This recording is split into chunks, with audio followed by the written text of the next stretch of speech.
for joining me today on this topic of alternatives to detention or alternatives to immigration detention. The International Organization for Migration has been working on this topic in the Western Balkans for the past, I think, 5-6 years.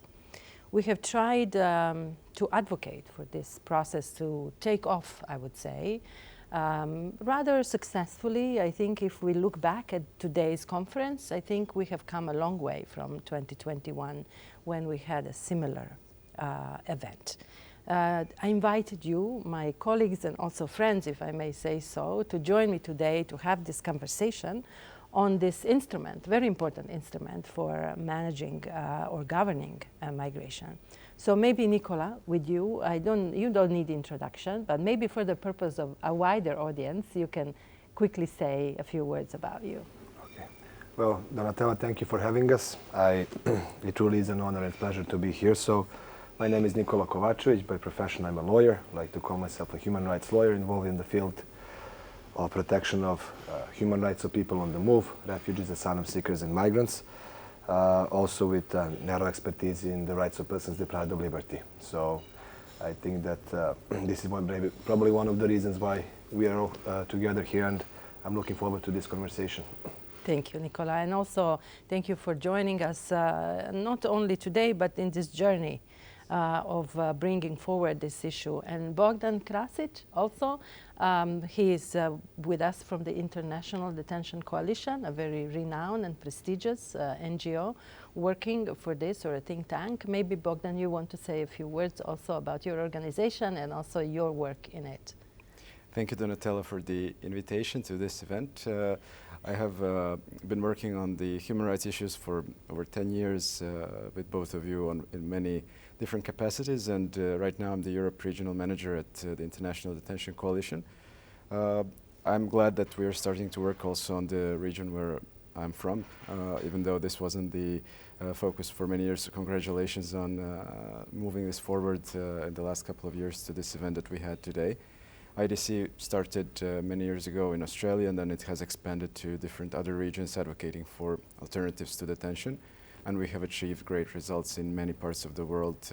For example, Thailand comes to mind as one of the places where we really developed ATDs from scratch to the system that exists today. So we're hopeful that we can replicate such success to the Western Balkans. Yes, we are really eager to kind of move this on, and I think after today's conference where we had all the Western Balkan 6, we had of course the European agencies that are very important in this process as we are in an accession environment. So we had the EUAA, and of course Frontex was here. We also had a representative of Belgium with their own experience and expertise. What are your main impressions after today's discussions? We are aware that the Western Balkan 6 are not all at the same level of development, I would say, and not also of enlargement as well. They are different stages of approximation. So what would you identify today that struck you, I think, the most during the meeting?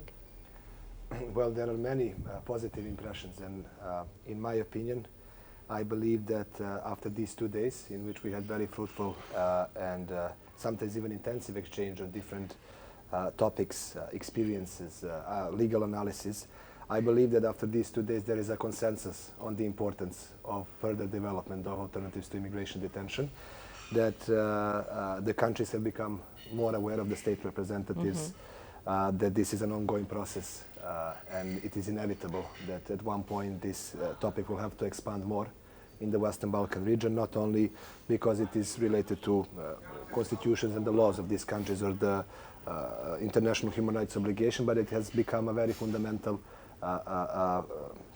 topic with regards to the EU accession process that you underlined. And I believe that after the assessments that we conducted, the ideas that we have offered to state interlocutors in combination with people from IDC, but also IOM, European EUAA, I believe that there is a consensus that this is a topic which is important and which has to be expanded. And I think this is one of the biggest successes from this 2-day event. Yeah, it's a big takeaway point. I also had the same impression that there is a good momentum and there is a certain maturity of the process now, which was maybe not there a few years back. Bogdan, would you agree with Nicola on this assessment? Yes, I would say that also the plenary discussions was also discussions on bilateral level with countries that were present. Has really shown that many of them now recognize the importance of ATDs, both because it is part of the EU accession process and the adoption of the EU acquis, but also because it is a tool for a more humane and effective migration management in the Western Balkans. I agree that definitely countries are at different levels, but I think this is exactly why this format where we all came together is so important, because it was an opportunity for countries to look at others, see where everyone is at, to also hear some international examples. I think this was also important because we heard from the colleagues from Belgium, from Turkey, and it is also relevant for people who will be implementing ATDs in the Balkans to just see what challenges others have faced, but also what works and what doesn't work. Absolutely. I think the experience of Turkey is always impressive, no? Because of the scale that they are dealing with. And so compared to maybe the numbers and the processes that are getting on the work here are really, it sounds like it's not really a big deal. But it is a big deal because every process requires, you know, the legal framework that needs to be adapted, the technical abilities or the technical capacities, and also the operational models. So what do you consider this to be like the next steps? I mean, how can we move this process further? How do you think that we should kind of advocate for, and what will be the next first step to take? Well, I believe it depends on the country. I think that the common thing that we can outline here is the momentum. I think this is really a perfect opportunity for the Western Balkan 6 to get involved more deeply into this topic, because at this particular moment, the number of people who are traveling through the Western Balkan region is not so high. Yes. If we compare it to the success that was achieved in Turkey, we can see if they can do it with that number of people, then we can definitely do much more with a smaller number of people. So I think this is the perfect opportunity to do several things. I believe that more or less, and this was, I think, one of the agreements from the conference, that laws on foreigners acts are more or less in line with all relevant standards. And I agree with you that operationalization is very often a challenge. But I believe that there are 2 or 3 topics that can be commonly attached to each and every country in terms of their needs. The first one is identification, registration, and vulnerability assessment. Yes, absolutely. I believe this is the first step in every human rights-based migration management. Secondly, I think that certain amendments of the law in terms of the expansion in certain countries of different possibilities on alternative to detention are the second thing which can be done, I think, quite easily. And of course, maybe in a midterm or long term, the experiences that we have observed in Belgium or in some countries that IDC was deeply involved on case management, on this human rights-based approach and this interactive connection between case officers and people who are in forcible removal procedure but not detained. I think this is something that can be flagged as a mid or long-term thing, which in my opinion will at the very end prove that all the conclusions that we had in these 2 days have been valid. No, I totally agree. I think the support that we are providing in this concerted way, I mean, through civil society organizations, through international organizations, and of course the willing of the government to kind of really engage meaningfully is really the only way forward. One thing that I wanted to also note during the discussion today is this focus, and I would not even focus. Focus is maybe too mild of a word, but this obsession with talking about only mixed migration flow and irregular movements. Although we've seen that the numbers have really gone down significantly, and now we have 75% almost decrease in irregular flows. At the same time, there is an incredible increase in regular movements and people who come in for work purposes. So there is also this necessity of looking at the issues of alternatives to detention also for people who are in irregular pathways and overstayers or other type of irregularities that may come from regular states. And I think although this was not necessarily reflected in their remarks today or in their reflections, it's something that definitely should be taken on board, especially looking forward, no? And looking into developing these models for also other types of categories. Yeah, I agree, and I would say that for each country we really need to listen to where they're at. We discussed today the whole of government approach, and I think it's good that we had different levels and different ministries present today, because some of them spoke about other issues such as funding from the economic perspective for these programs, and this is one of the challenges that countries are facing. But it's also a strong argument in support of the ATDs, because we've also seen the numbers and the cost for ATDs are significantly lower than the numbers for detention. And then we have also discussed potential use of technology, and this is also where we need to be very careful in the sense that the technology can also bring good results, but also if implemented hastily, as one of the countries spoke today, the legal analysis shows from previous cases that it is not so simple, as we've seen also in some of the case law in the UK. But I think also the whole of society approach, that we need to ensure that the ATDs are implemented in partnership with NGOs, academia, so that this is not just a measure of one ministry, but something that really involves everyone.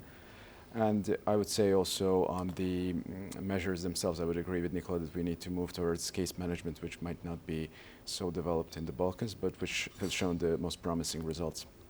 So I think also this is a specifically important topic given this trend, I would say, in Europe and also in the wider world globally, this really focus on securitization of borders, or really securitization of migration as such, and including a lot of these really tough measures in migration governance and generally in migration as such. So talking about alternatives to detention and talking about non-coercive measures, which include vulnerabilities, screening of vulnerabilities and attention to protection approaches, I think it has a specific value. And I wanted to hear also your reflection on that, given your work that you also do outside of this specific project, but generally your interest in human rights in general. Yes. Well, one of the most underlying principles of human rights law implies individual approach to each and every human being. So regardless of the fact that, I don't know, most of the people who come from Northern African countries can be considered more of irregular migrants than persons in need of international protection, and people coming from Syria and vice versa. I believe that it is impossible to apply a single immigration measure without knowing the individual circumstances of each and every case. So every layer of each human right of every human being implies that the authorities do not have it's not about goodwill or not. It is their responsibility to know who are we dealing with. Yes. So you cannot treat people through this approach of generalization. So vulnerability assessment is a precondition for an appropriate decision in any migration context. Is it going to be expulsion order, refusal of entry, access to asylum procedure, access to residential procedure, immigration detention, or alternative to immigration detention? So without a proper and in-depth and several layers in vulnerability assessment, it is impossible to avoid instances, for example, of arbitrary detention, for which we agree today that is unacceptable. It is impossible to avoid mass use of immigration detention that we have observed in various countries, especially in the context of the external borders of the European Union. So getting to know the individual circumstances is like a first thing that each and every country should do, and exchange of information between different state authorities is another important thing, because we cannot rely only on the police to recognize. We have not talked about that today a lot, I have to say, right?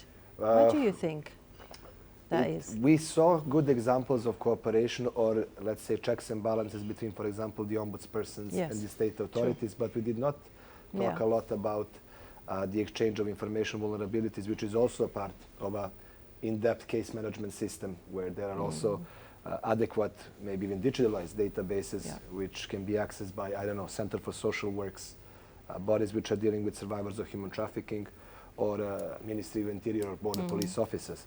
So these are all the important things because, as I said, this is the precondition for any human rights-based policy that can be introduced in different fields, including in ATD and immigration detention. So I will stop here. Yeah, no, I think no, you don't have to, but it's like me eagerly trying to get to the spotlight again. So I was thinking today, listening to our interlocutors, and there were some really good messages. You know, so in terms on the books, they sound really good. Like they have learned a lot over the years, and they learned what to say in a way. And what was your impression, also from your practice, Bogdan, in this region before you joined the IDC? How well are these two married, like the narrative and the actual practice? Well, I think it also depends on the current context, and the perhaps the EU accession process can be of high relevance for just how the tone is set. Also, the funding for different programs is quite important, given that the countries have to balance out also with other needs. So migration management is just one of the things that governments have to look at.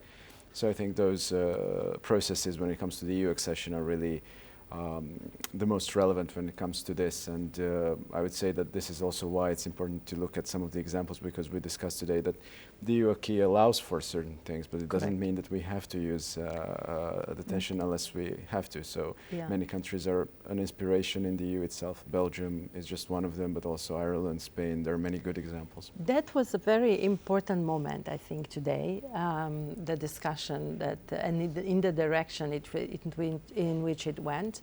And this clarification that we hopefully were able to provide also during our interventions, that the EU acquis and the different regulations and directives, especially directives, provide for a foundational matrix, let's say, for countries to create their own legal framework. But it's not set in stone, and the countries can adapt and can provide their own solutions for the context that works best for them.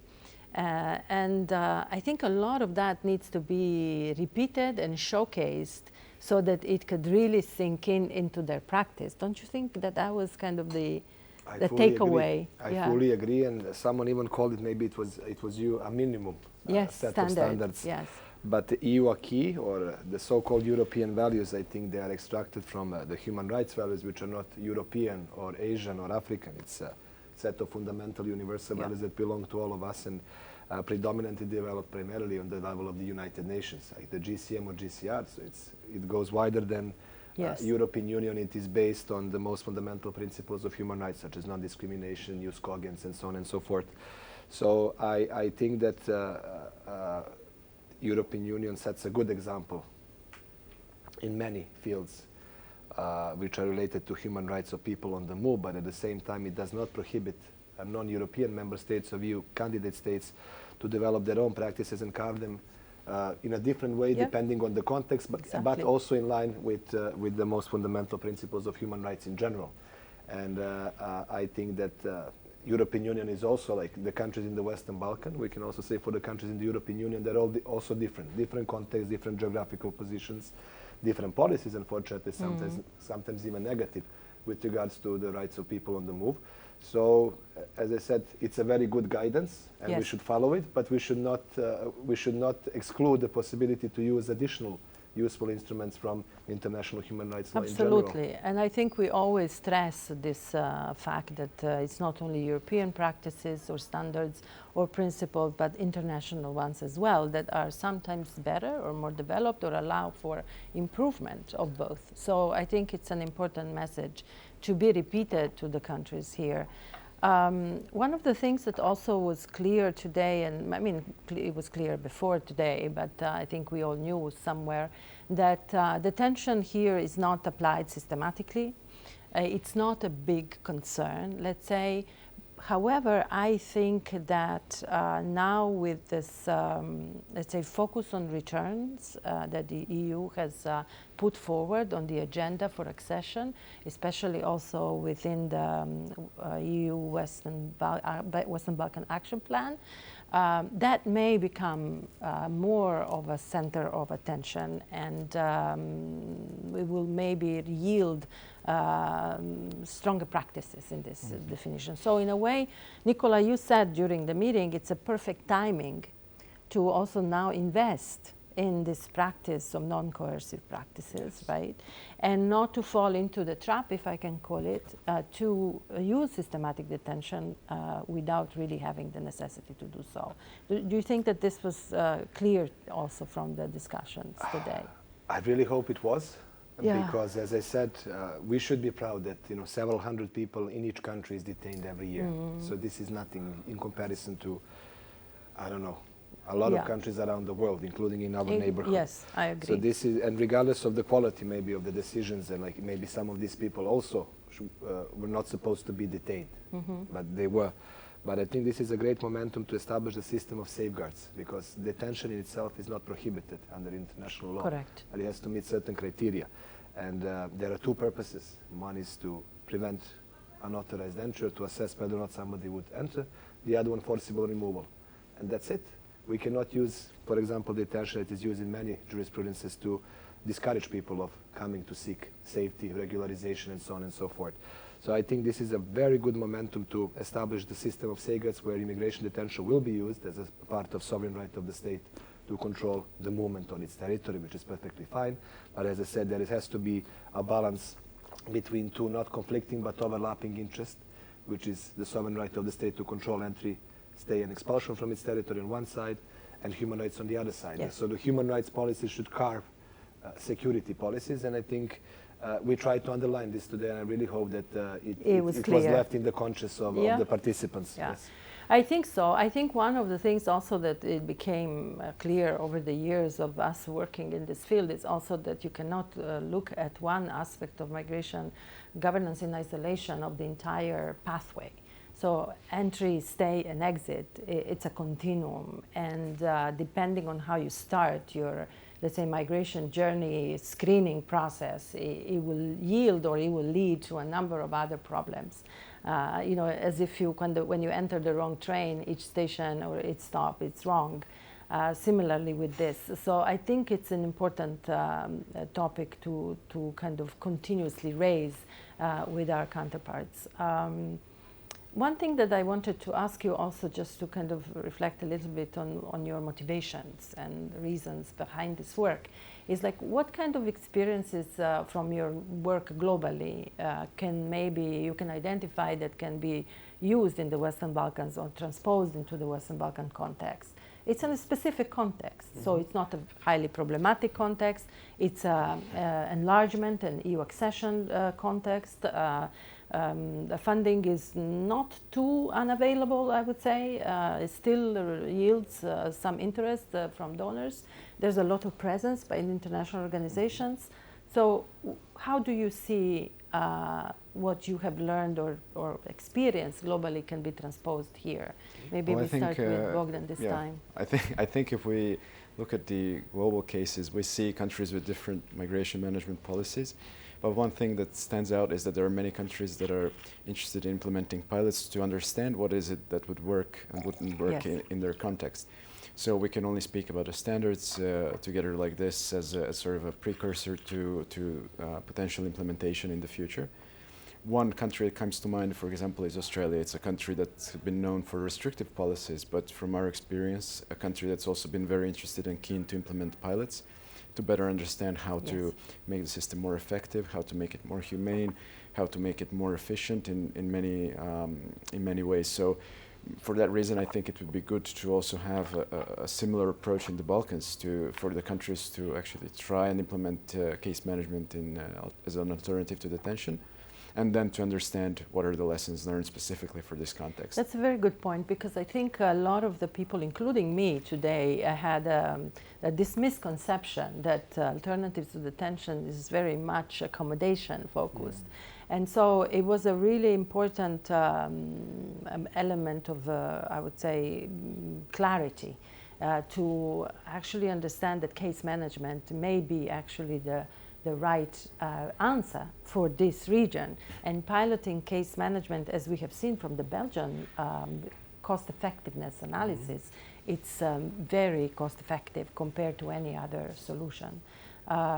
What about you, Nicola? What would you single out as an example? I would just agree with you and Bogdan, and I think you also mentioned today at the very end how also the type of the migration that we are facing right now is quite different. And in the past we had people on the move who were simply observing Serbia as a transit country, Western Balkan, but today we have labor migration. We have a lot of people who are coming and who are now of a different profile, not necessarily interested to jump to the Western Balkans and then to the European Union, but who have other plans in their life which can be attached to, for example, their labor rights in this region.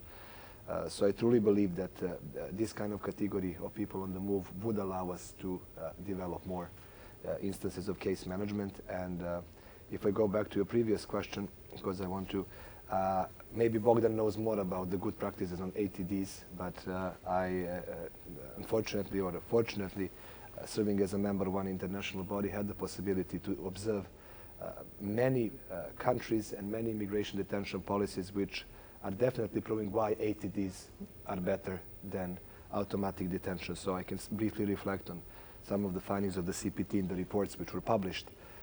And we can see how many countries such as Greece or Cyprus or even UK at one moment had a challenge to accommodate a lot of new arrivals and to meet all the human rights standards on one side, and on the other side to provide themselves with the possibility to identify these people, to register them and to refer them properly. So every policy implies automatic detention upon arrival is putting a lot of problems on the refugee and migrant population on one side, but also on the state authorities on the other side. So I believe that the benefits of the ATD can be also, or like the arguments why ATD is good or better, especially for the vulnerable people and for the vulnerable groups. That was a strong topic today, unaccompanied and separated children, survivors of human trafficking. Definitely they are easier from each and every perspective. Financial, human rights, for the people who work in the state institutions, it is not easy to govern the camp of 2,000 people being detained, or 1,500. It is impossible. The practice has showed that this is impossible. And this is why I believe this topic is not important, but maybe one of the key topics that is coming in the coming years. Today we heard the extreme high cost of running closed detention facility in Australia. I think it was $690 per day. Which is really steep, but sometimes we also hear how, or we see actually as a matter of fact, that governments don't necessarily always take issue with costs when they want to make a political statement. So I think bringing these issues forward, not only as economic feasibility, but also on the human rights standards, and also on the vulnerability issues that this bring, and making people even more vulnerable from the mental health and psychosocial aspect is an important argument to make. I think we have to bring this a bit to a close, but I was thinking that given your very varied experience and interesting work that you do, maybe you can reflect on one experience or one case that shaped your perspective on humane migration governance, or specifically alternatives to detention. Maybe if you can share with us a bit of your own experience there. Well, I think looking at the case of Belgium is certainly one that comes to mind, and the fact that Belgium has completely abolished legally detention of children, it's something that's inspiring, because when we look at children, we come back to the issue of the universality of human rights. And thinking about the refugee children are, of course, children too, who have their rights just as any other child. And I would say that the policy that we've seen adopted in Belgium is certainly inspirational, and it just shows that things can work even in countries which have a heavy burden, which don't have that much capacity to deal with such a huge number of people who are arriving to Belgium. So that's also something to put into the equation. And all of that together, that it still works, that it's still possible, is something that's definitely an inspiration for everyone. Thank you, Bogdan, for this, because when we were preparing for this conference, we very early on engaged with IDC to prepare and to think through some of the sessions and the guest speakers, and it was actually by your council that we invited Belgium to present their own case. So I think it was a very well identified speaker at the conference. I was very proud to hear how well they do in Europe. Yeah, what about you, Nicola? Well, I agree with Bogdan, not only on an issue which is related to, I was really impressed with the entire system, which also provides for people who are in irregular situation to reach regularization. So I think this is also additional thing that I learned from listening to the Belgium. But I would maybe, I'm not going to name the countries, so other countries, but like in this interaction with state authorities while doing the assessments, we really encountered also some exceptional examples of good practice in which you can see that even without the proper maybe system or and a set of guidelines, you can see how immigration officers, for example, are deciding not to detain someone anymore after they were recognized as potential survivors of human trafficking, or where everybody proudly said, and the statistic shows this, that they also do not detain children, or in certain countries the law does not even allow even an exception for a children detention. So as I said at the beginning, that's a very advanced thing, and not even children children below 14 cannot be detained, for example, in Montenegro, even with their parental care. So this goes beyond even the human rights standards which are related to the Child Rights Committee General Comment 6 or EU acquis. So as I said, there are a lot of perfect examples, and we can take bits and pieces of everywhere we can put in the system, which I really believe can work. Yeah, so, I think it would be interesting also to monitor how these laws will hold now coming towards the pact, you know, in alignment with the pact, whether they will be kind of tempted to align and go maybe regressively back on this. Hopefully it will be not. Hopefully not, I think, and this is why we also have these discussions and engage in these conversations with them. I think that's part of our work, no, as well, to keep the standards high and the awareness even higher. So what now? What is our plan, and what is our next chore, I think, in bringing this process further in this region? I think we need to continue the engagement. I think that being here for 2 days was very important. It was very useful for us, but also for the countries. But we need to keep the momentum. So we need to continue to engage with them and to see what can be done in the next period, in the short term and the midterm. You have identified certain issues in your analysis, so that's a good baseline, and I hope that some of those results can be achieved quickly. Thank you, Bogdan. I agree. Let's categorize the things that we can do to help. Yes. Legislative changes, policy changes, yes. SOPs. Like, I think there is a variety of things that we are able to offer. So let's categorize this and prepare it for the state authorities, and then let them decide where would they like, you know, with our help, where they would like to move on, because it's inevitable. This is something that it's inevitable. It's a path that now it started. Exactly. And now we have to move with them on this path to preparing and formulating a system that will work best for them. Thank you for this little chat. IOM is very proud to have you as collaborators and also, you know, supporters in this process.